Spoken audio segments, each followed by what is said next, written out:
Hello and welcome to Health Bytes. Health Bytes is brought to you by the Public Health Unit of the Ministry of Health and Social Development. I'm your host, Public Health Communications Specialist Natasha Letsom Humphrey. Today on the program, we're here to talk about World Lupus Day, and we're joined by our Chief Nursing Officer, Ms. Jacinth Hannibal. Welcome to the program, Ms. Hannibal. Thank you, Natasha. Well, I am so happy to have you on the program today to talk about lupus. Because lupus seems to be a secret that a lot of people are exposed to here in the territory, not quite knowing what's going on. And I'm glad you're here today to shine some light on that. So before we dive into lupus, talk about World Lupus Day, its mission and objective. Okay, so World Lupus Day is an opportunity engaged by the World Lupus Federation. And the aim is to shed light upon lupus. As you say, a lot of persons, lupus seems to be a secret. A lot of persons don't know about it. It is like that disease that, nobody wants to hear about or talk about. But lupus is, a lot of persons suffer with lupus. And it costs a lot in terms of persons who have lupus in order to, take care of themselves. So World Lupus Day is put aside as a day where you can make contributions to the World Lupus Federation, but not only that, but information about lupus is shared throughout the world. There are organizations, for instance, Lupus UK and the American Society for Lupus, and they both, and as well as other lupus federations throughout the world. But those two in particular, they are major organizations, and they would offer a lot of courses, they offer information, they offer support for persons who have lupus around the world. Mm-hmm. So what exactly is lupus? Okay, so lupus, first of all, is a chronic disease, right? It's a chronic disease of the immune system. What happens is that our bodies are made up with what is called the immune system. And you would have heard about the immune system when we had COVID. Everybody was talking about strengthening your immune system and boosting your immune system. This is a part of our bodies that is supposed to recognize foreign bodies and fight against the foreign bodies, right? But what happens in lupus and some of the other autoimmune conditions is that your body now starts to fight against itself. So that's why it's called autoimmune. So you have diseases such as fibromyalgia, you have multiple sclerosis, you have myasthenia gravis. All of those are autoimmune diseases where the body now fights against itself. Now, in lupus, the body fights against itself in various organs.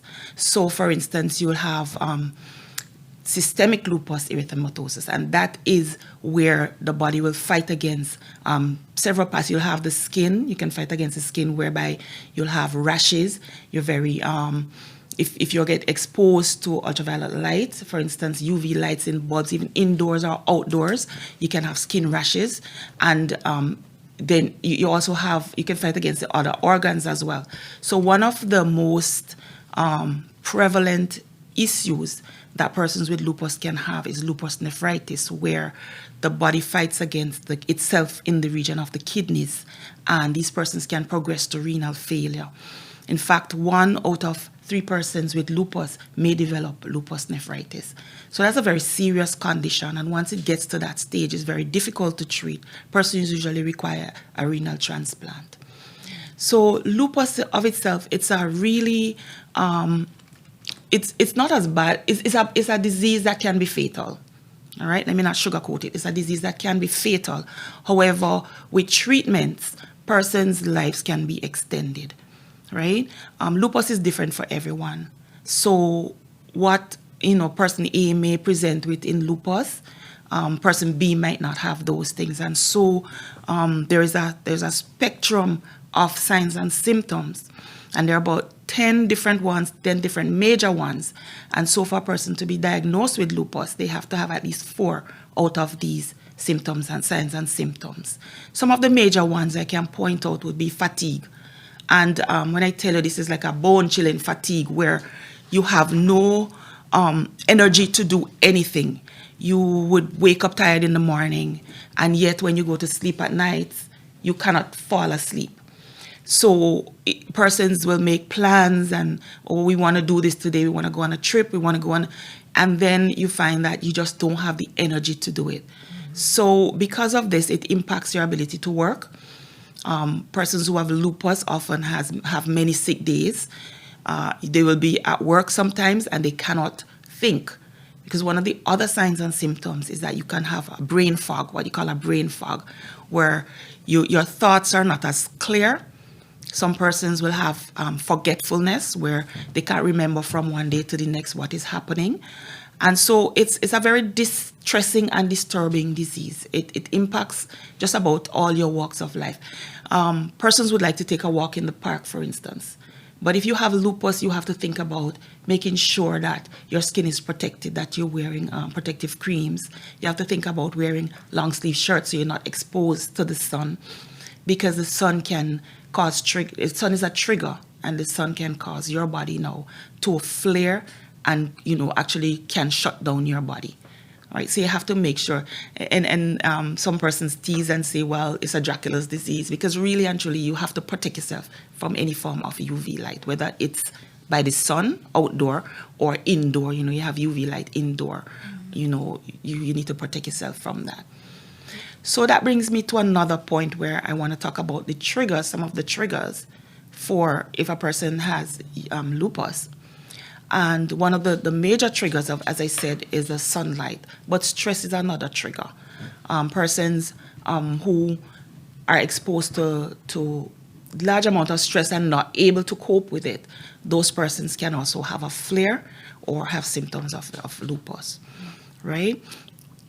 Another trigger that some persons may have has to do with other environmental triggers. For instance, there are a lot of particulates in the environment that some of them we don't even know. Some people have a problem with hair dyes. Some people have a problem with medication. Some medications can cause you to have a lupus flare, for instance. So, like I said, lupus is different for everyone, and not everyone has the same triggers. So it's about you knowing your body and what triggers you. For instance, nightshade vegetables. Everybody know about eating your vegetables, right? But for a person with lupus, okras and tomatoes and white potatoes, which are nightshade vegetables, some of those things can trigger you to have a flare. And once you have a flare, it means that you can contribute, and your life, you're tired, you're in fatigue, you may have fever, you can have chest pains, you can have abdominal pains, joint pains, muscle pains, so you can have all of those symptoms, which, you feel sick, you can't contribute, you can't earn, it really affects your quality of life. Mm-hmm. And in some of the literature that I was reading, it talks about how mysterious the disease is and how hard it is to diagnose. And sometimes you have to go to multiple doctors and have a lot of different tests ran in order to receive that diagnosis of lupus. Talk a bit about why the disease is so mysterious. Okay, so like I said, lupus can affect just about any organ. So if, for instance, my joints become swollen, and I wake up this morning and my one ankle is swollen, and I go to the doctor would not think automatically that is lupus. So the doctor would have to run a series of tests. Depends on which doctor you would go to. The doctor probably think, okay, you twisted your ankle, and they treat you for that, without doing, for instance, an ANA test, which is an anti-nuclear antibody test, which is one of the tests that would point towards, it doesn't definitively diagnose lupus, but it points towards an autoimmune diagnosis. So really your doctor has to be a kind of, a person, the kind of doctor who is going to probe further. So how did this happen? Are there any other symptoms? And then search for the different, the tests that you need to do in order to figure out that, yes, you do have lupus. Like I said, there are 10 major signs and symptoms, and the person would need to have at least 4 to be diagnosed as lupus. Therefore, a lot of persons are misdiagnosed because I know, for instance, of a person who had knee pains, really, really bad swollen knee pains. Sometimes she couldn't come to work because of knee pains, and she was diagnosed with lupus. But that person didn't have lupus. That person had rheumatoid arthritis, which is another form of autoimmune disease, but not necessarily lupus, right? So it is a difficult diagnosis. And lupus is different for everybody. It's not a cookie cutter pattern. So that in itself makes it difficult to diagnose. Persons sometimes go 6-7 years. That's the norm for persons to be having symptoms and going to the doctor before they're diagnosed. Sometimes it takes an acute flare whereby the person is near death for the person to be diagnosed. So it's very important for us to listen to our bodies and to seek help. And sometimes, it's unfortunate, but sometimes the health system feels that women are always nagging and women are always finding something wrong and women are always going to the doctor for different reasons. But we know our bodies and we know what we're feeling. For instance, if you look at something like fibromyalgia, which is another type of autoimmune disease. I know we're not talking about that today, but a person with fibromyalgia, as in lupus, sometimes your entire body is hurting. You can't pinpoint and say my joint, my elbow is hurting or my shoulder is hurting or my leg. It's your entire body, right? So it's difficult for the doctor then to probe to see, what is really causing this. So it's not really the doctor's fault if they can't really find the disease. It's just the way that it is. And it needs to be investigative. Your doctor almost have to be like a detective to find that this is what is actually causing your problem. Definitely. And I heard you speak a lot about the 10 symptoms and having at least 4 of them. And so far you covered, the brain fog and fatigue. What are some of the other symptoms of lupus? Okay, one of the things that persons with lupus can have is a rash. And the rash sometimes, it's usually with sun exposure, but it can happen without sun exposure as well. There's a characteristic rash that persons will have with lupus. However, there are some persons that will never have that rash. It's called a butterfly rash.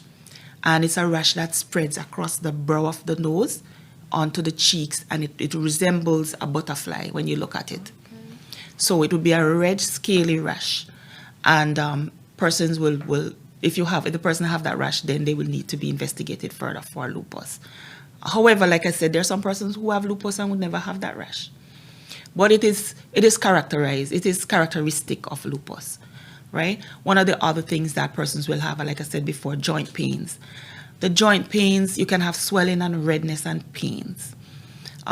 It's not like a reaction to any injury or anything like that. The pains will just come, the joints will just get swollen, and then that needs also to be investigated. Another thing that persons with lupus can have, like I talk about the fatigue, severe fatigue. When you look at the blood works now, persons with lupus sometimes develop anemia, which the red blood cells would be less, the count would be less. They can also have a decrease in their white blood cell count or their platelet counts. So, and that can also point to the fact that that person has lupus, right? Then there is the ANA test, like I mentioned before, which is the anti-nuclear antibodies. And then there are specific antibodies that you can test for as well. And if those come up positive, or those are positive, then that's also a pointer to lupus. So some of those are some of the normal ones. There are also things like night sweats, increased temperature, headaches, migraines, things of that nature. Some of those things are also pointing towards lupus. And I also see that women are disproportionately affected. Yes. Why is that? Yes, in fact, 9 out of 10 persons affected with lupus may be females. There are different schools of thought where that is concerned. However, most persons believe that it has something to do with the female hormone of estrogen, right? When lupus most often occurs between the childbearing ages, which is between 14 and 44. Right? So the majority of females who are going to get lupus will develop it during that scope or that time, right?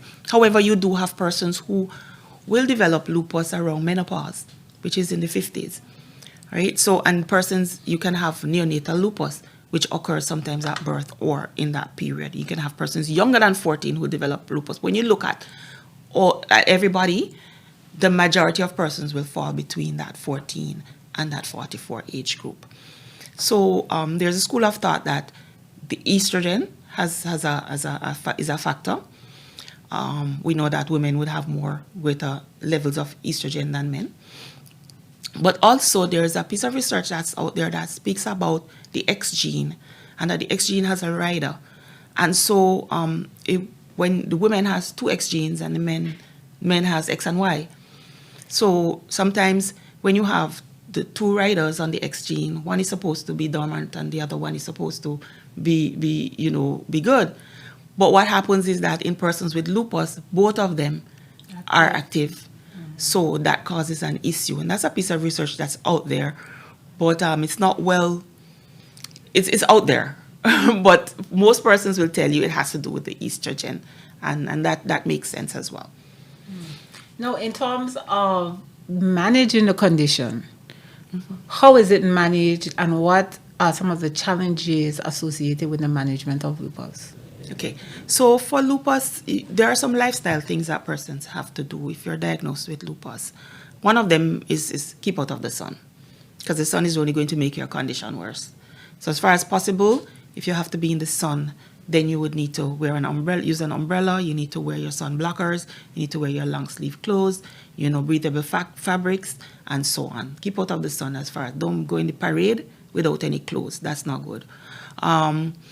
So that is one of the things that person have to do. But in terms on the medical side, persons would need to, they would need to be on some sort of a steroid, especially if they're flaring. And what the steroid would do is that it damps down the immune response. So it helps your body, it dampens down your immune response so that your body doesn't fight against itself that much, right? Then you have so one of the most common steroids that persons will be placed on would be something like prednisone. And then you have some other modulators. For instance, there are other medications that would also work to reduce your level of the immune system response, and persons would be placed on that. There are other medications that they've found. For instance, there's an anti-malarial medication that you would have heard a lot about in COVID, which is Plaquenil. And most persons with lupus will be placed on Plaquenil. Now, Plaquenil is an anti-malarial medication, but it works very well for persons with lupus because it's protective of the organs. So remember I mentioned before that the immune response causes the organs to become inflamed. So what Plaquenil does, it protects the organs from this inflammation. And so it would reduce the likelihood of the person developing, say, for instance, lupus nephritis or pleuritis, which is an inflammation of the lungs, or, an inflammation of the heart. So it protects the vital organs, which in itself can prolong a person's life. So those are three of the medications, which would be normal medications that persons with lupus would take. But then there are also what they call biologics, which are medications that work, on a greater level with the immune system. Unfortunately, we don't have those medications here at this time. Most of those medications are very new, and they're offered only by injectable routes. So we don't have them here, but we have persons here with lupus who are being treated abroad, and some of those persons might have access to those medications. They're called biologics. Now, just this morning, I was having a conversation regarding lupus, and somebody was telling me about somebody that they knew were managing their lupus through taking chemo pills. Is that something too? And then why chemo pills? I mean, no, I don't know about necessarily chemo pills. However, there are some medications that they would, for instance, they would give you to reduce your immune levels. They would give it for instance, in persons who would have had transplants, like a kidney transplant or a liver transplant, or in order for the body not to fight against that organ. So they would still do the same thing. They would do the same thing in lupus because you don't want the body to fight against itself, right? So you would give those medications. But in terms of chemotherapy or chemo pills, I don't know about that, no. Mm-hmm. And what type of care do we have locally for persons with lupus? I know at one point there was a rheumatologist, is that mentioned correctly? Yes. Associated with the BVI-HSC. And I had the pleasure of interviewing him regarding, things like lupus and whatnot. Mm-hmm. But I'm not sure if he comes here anymore. So what type of medical outlet do persons have here for the care management of lupus? Okay, unfortunately, we do not have a resident rheumatologist, which is usually the type of doctor that treats lupus. So basically what we have here is our doctors who can stabilize the condition. So if someone has a really bad lupus flare, they can order medications, and we have those first line of medications available to us. So they can order those medications to stabilize the person, but the person would need now to have follow-up or referrals to a rheumatologist.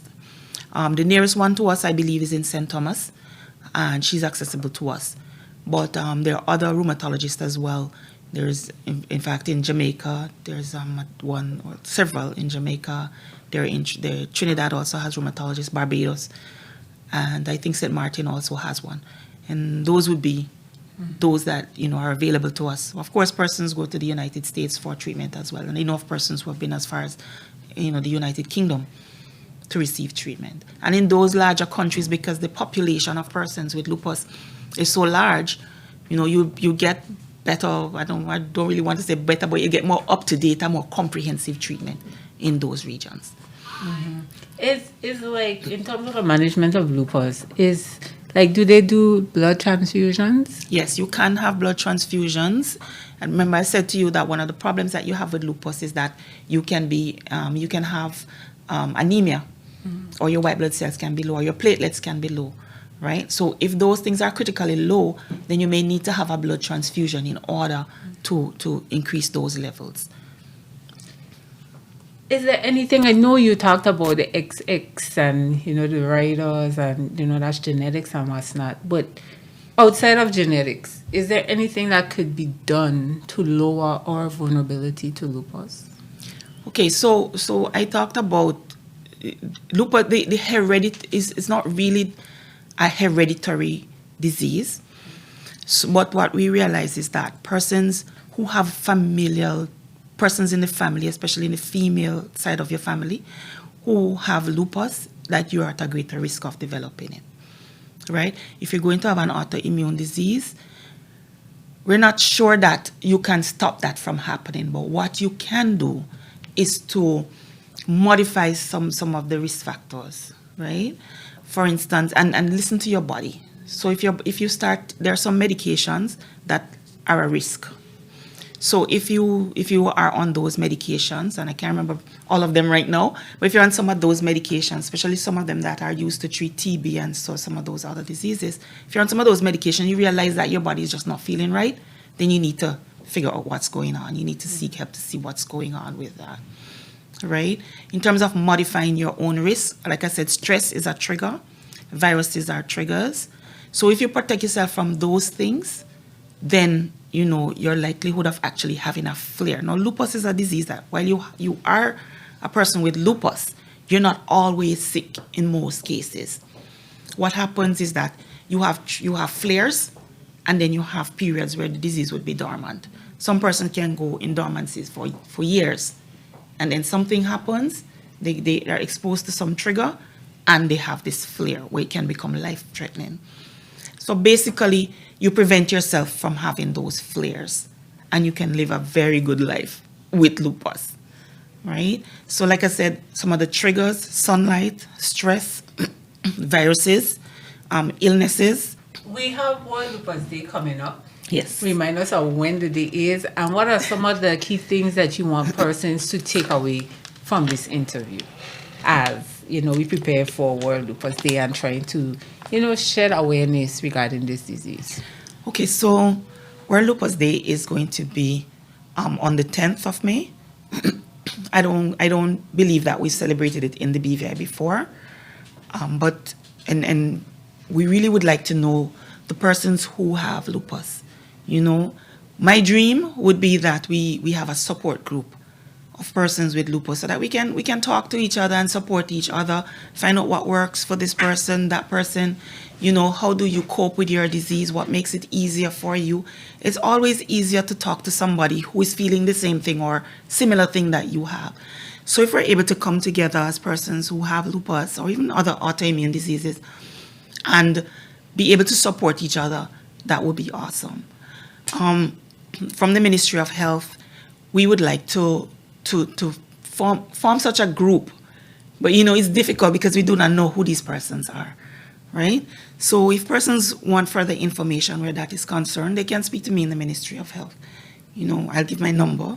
My number is 468 2282 or 2283, and you can get in touch with me at the Ministry of Health, and we can try to form a support group for persons who have, lupus, or their family. If persons are caring for people with lupus, then we can have that support group going.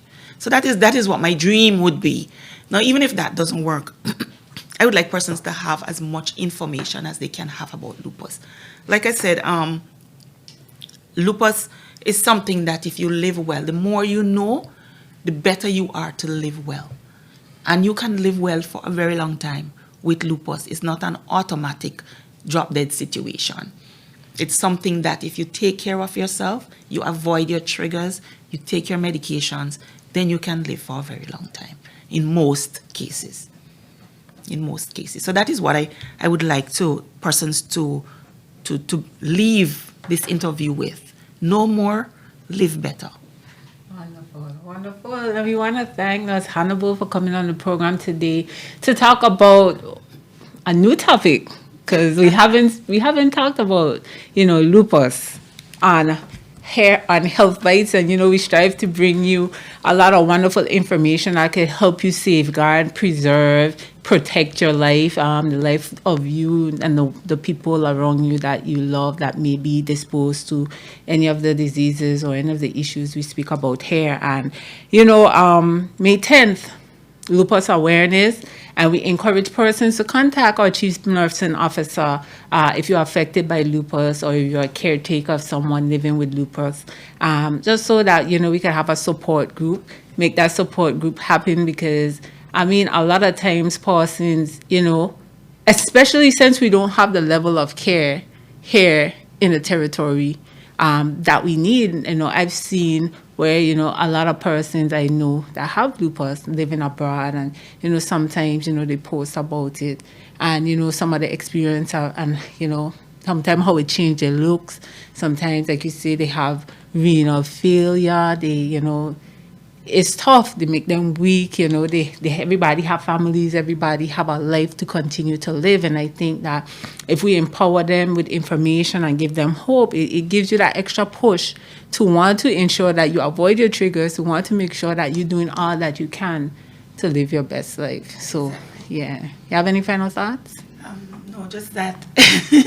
Just no more. Live better with lupus. No more. Live better. Make sure call our Chief Nursing Officer and let's get this support group started. So, reported for the Ministry of Health and Social Development, I am Public Health Communications Specialist Natasha Letsom Humphrey. Thank you for tuning in.